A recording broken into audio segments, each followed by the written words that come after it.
तो हेलो दोस्तों, कैसे हैं आप लोग। स्वागत है आपका तिवारी क्लासेस में। और आज हमारा तिवारी क्लासेस का पहला लेक्चर होगा जो कि है इंग्लिश का, और हमारा पहला टॉपिक होगा सेंटेंसेस।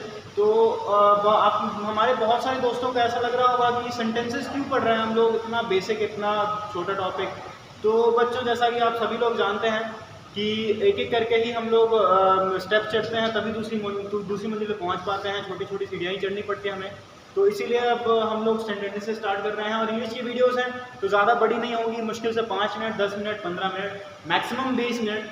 तो उससे ज़्यादा वीडियोस ज़्यादा बड़ी मेरे हिसाब से तो नहीं होनी चाहिए इंग्लिश की, क्योंकि इंग्लिश में उतनी बड़ी वीडियोस एक टॉपिक पे हम लोग बना नहीं सकते। तो चलिए दोस्तों, बिना किसी फर्दर डिस्कशन के हम लोग स्टार्ट करते हैं अपना इंग्लिश का पहला टॉपिक जो कि है सेंटेंसेस। तो दोस्तों, जैसा कि आप लोग जानते हैं सेंटेंसेस क्या होता है। सेंटेंसेस होता क्या है आपके। तो अगर इंग्लिश की भाषा में कहा जाए तो sentences are group of words that makes complete sense. तो अब जैसे वर्ड का हमने डेफिनेशन पढ़ा था पहले भी, ये डेफिनेशन है बच्चों। इसका मतलब ये होता है कि अब बहुत सारे वर्ड्स को मिला करके जो एक सेंटेंस बनता है, बहुत सारे वर्ड्स को जो हम एक साथ मिलाते हैं, उनको कोई डेफिनेशन, उनको कोई मतलब बन जाता है, तो उसको हम सेंटेंस कह देते हैं। फॉर एग्जाम्पल, क्योंकि अब फॉर एग्जाम्पल में आप देख लो तो a boy is riding bicycle. A boy is riding a bicycle बहुत सिंपल सा एग्जाम्पल है। तो अब इसका मतलब बन रहा है कि एक लड़का है, वो बाइसिकल चला रहा है। अगर यहीं पे मैं इसको आगे पीछे लिख दूं, बाइसिकल राइडिंग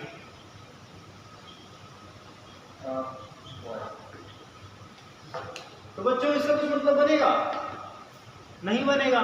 तो इसीलिए कहा गया है, इसका सेंस नहीं बनेगा, इसलिए इसको हम सेंटेंस नहीं कह सकते। इसीलिए सेंटेंस की जो डेफिनेशन होती है वो यही होती है कि a sentence is a group of word that makes a complete sense. तो यही आपका, तो डेफिनेशन तो आप क्या ही लिखोगे, मैं समझाने के लिए बता रहा था आपको। तो बच्चों, अब हम आते हैं कि सेंटेंस के भी अलग अलग टाइप्स होते हैं। सेंटेंस के भी अलग अलग टाइप्स होते हैं।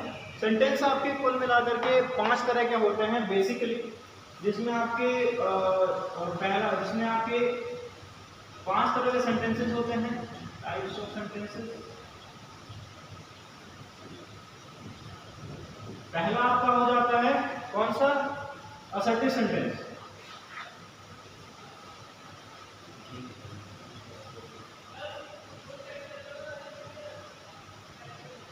दूसरा होता है आपका कौन सा? Negative sentence.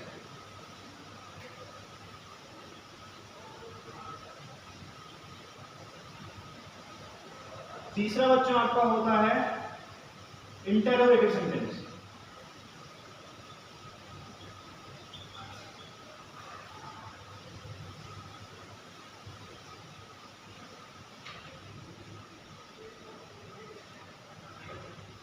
चौथा होता है आपका इंपेरेटिव सेंटेंस।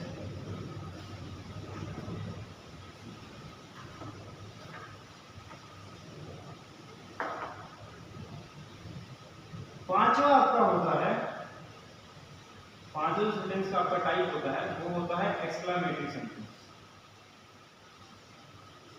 Exclamatory sentence.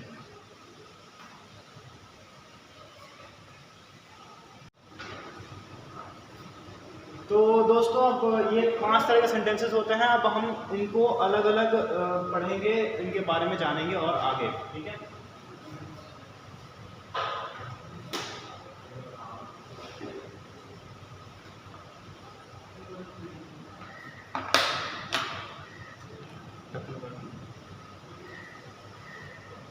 तो दोस्तों, पहला सेंटेंस था, पहला टाइप ऑफ सेंटेंस था हमारा असर्टिव सेंटेंस। तो दोस्तों, असर्टिव सेंटेंस आपको क्या लगता है क्या होगा? मतलब कि आप नाम से कुछ पता लगा सकते सेंटेंस क्या होगा? असर्टिव सेंटेंस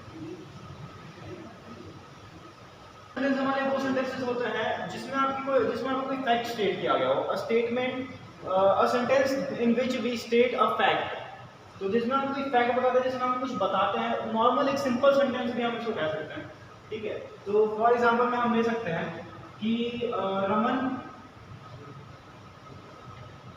इज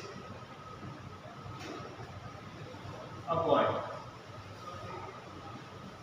तो दोस्तों हमने इसमें सिंपल सा एक फैक्ट बताया है कि रमन जो है वो एक लड़का है, रमन एक बॉय है। तो ये आपका दोस्तों आता है असर्टिव सेंटेंस में, ठीक है। सेकंड टाइप ऑफ सेंटेंस हमने क्या पढ़ा था? Negative sentence.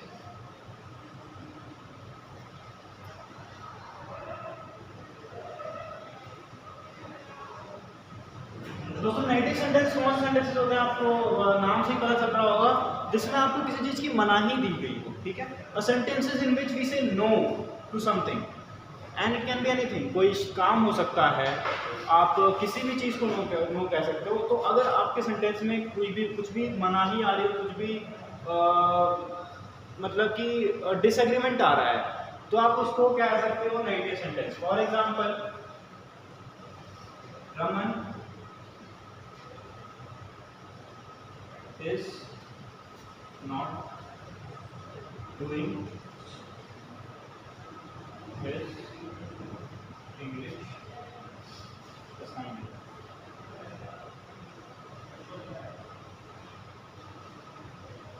ठीक है दोस्तों, तो ये आपका हो जाएगा कि एक एग्जाम्पल हो जाएगा आपका नेगेटिव सेंटेंस का। तो यहाँ पे आप देख सकते हो नॉट आ रहा है। तो ये जो ऐसे जो शब्द वर्ड्स होते हैं, नॉट, नो, नेवर, तो ये सारे जो वर्ड्स होते हैं, ये सारे आपके वर्ड्स होते हैं नेगेटिव सेंटेंस के। ये वर्ड जब जिस सेंटेंस में भी आ गए, वो सेंटेंस अपने आप ही नेगेटिव होता है। तीसरा आपका होता है इंटरोगेटिव सेंटेंस।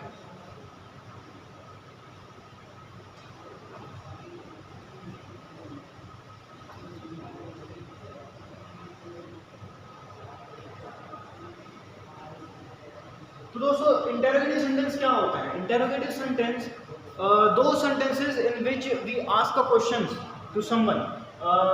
ये जो सेंटेंसेस होते हैं इंटरोगेटिव में, दो सेंटेंसेस होते हैं जिसमें हम किसी का कोई भी क्वेश्चन आस्क करते हैं किसी से।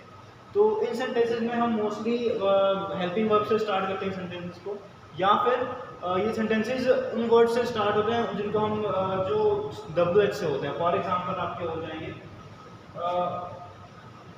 Who is Raman.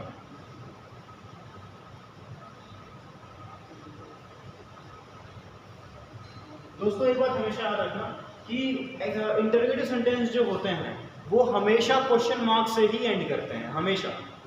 और जैसे कि आप देख सकते हो यहाँ पे ये जो पहला वर्ड है इस सेंटेंस का, वो WH से स्टार्ट हो रहा है, हु, और कुछ भी हो सकता है यहाँ पे।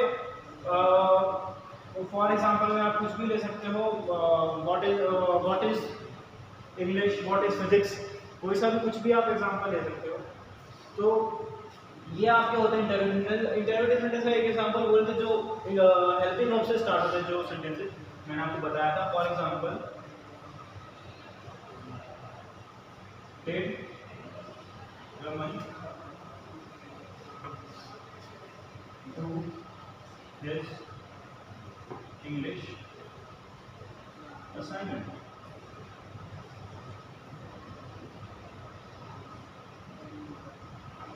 तो अब दोस्तों जैसे आप देख सकते हो कि ये जो सेंटेंस है ये हमारा हेल्पिंग वर्ब से स्टार्ट हुआ है, तो डिड से।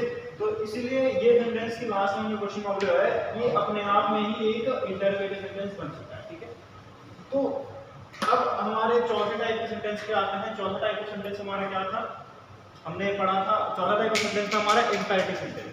तो imperative sentence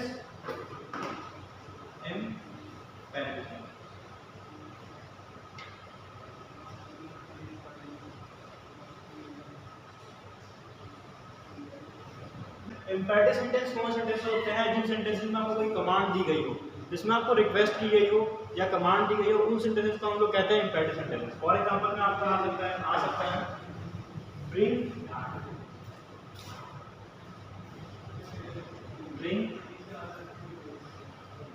me a glass of water. तो दोस्तों आप देख सकते हैं कि इसमें आपकी प्रॉपर कमांड दी गई है कि bring me a glass of water, मुझे एक ग्लास पानी ला के दो। तो ये आपके इस टाइप के जो सेंटेंसेस आपके होते हैं ये आपके आते हैं इम्पेरेटिव सेंटेंसेस। ठीक है दोस्तों, तो अब आपके आते हैं लास्ट टाइप ऑफ सेंटेंस जो हमने पढ़ा था, वो था आपका पांचवा टाइप और वो था आपका एक्सक्लेमेटरी सेंटेंस। Exclamatory sentence.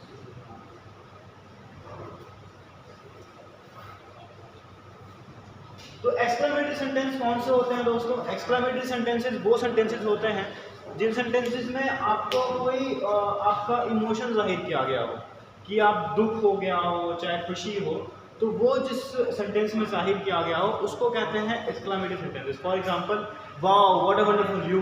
जैसे हम लोग कहते हैं ना कि कोई सा भी बहुत सुंदर व्यू देखते हैं, तो इंग्लिश में कोई भी हम लोग कहते हैं कि wow what a wonderful view, wow कितना सुंदर दृश्य है। तो कुछ भी, तो उस हिसाब से वो जो सेंटेंसेस होते हैं वो आपके आते हैं एक्सक्लेमेटरी सेंटेंसेस में।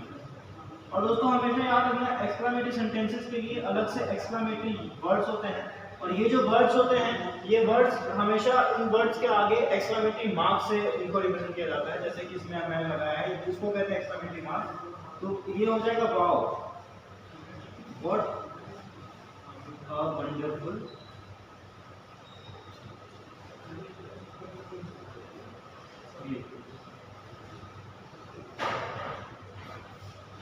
ठीक है दोस्तों, तो ये आपका हो जाएगा एक एग्जांपल ऑफ एक्सक्लेमेटरी सेंटेंस। ठीक है, तो ये आपके 5 तरह के सेंटेंसेस होते हैं। जैसा कि हमने अभी पढ़ा 5 तरह के सेंटेंसेस के बारे में, तो अब हम पढ़ेंगे कि सेंटेंसेस कितने पार्ट्स, सेंटेंसेस को समझेंगे हम लोग कि सेंटेंसेस बनते कैसे हैं।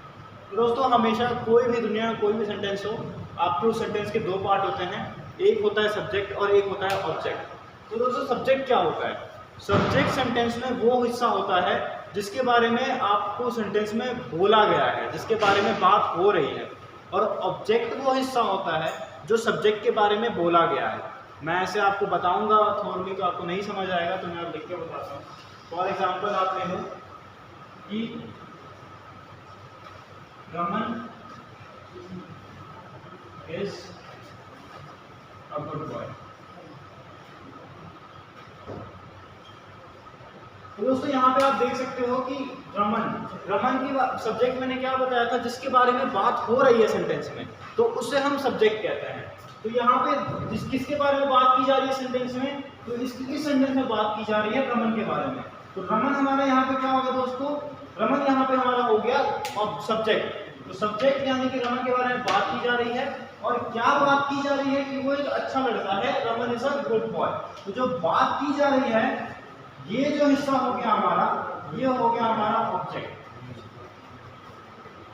ठीक है दोस्तों, समझ आ रहा है आपको?